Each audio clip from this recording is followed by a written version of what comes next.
Puskesmas Jampang Kulon melaksanakan kegiatan pelatihan kaderisasi terkait program keluarga sigap di Aula Desa Nagraksari, Kecamatan Jampang Kulon, Kabupaten Sukabumi, pada Senin 14 April 2025.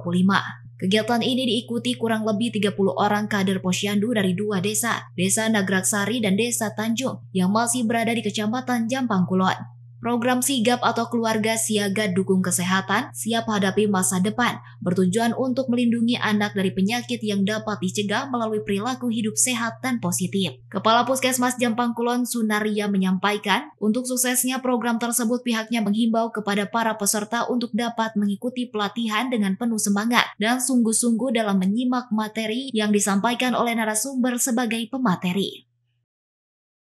Adanya keluarga sigap, Puskesmas sebetulnya sangat terbantu sekali, baik itu dari sisi pembiayaan maupun dari sisi-sisi yang lain.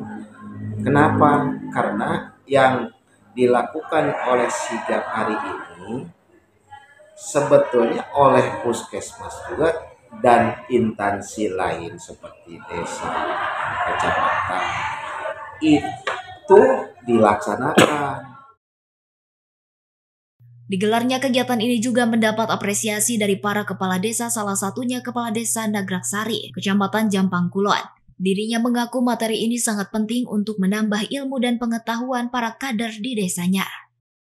Kami juga ucapkan apresiasi yang sangat luar biasa kepada Puskesmas yang telah memfasilitasi kader-kader kami terhadap pembinaan dan penyuluhan terkait dengan kesehatan dari seluruh bermacam-macam problem yang ada di desa kami yang berkaitan dengan kesehatan itu sendiri.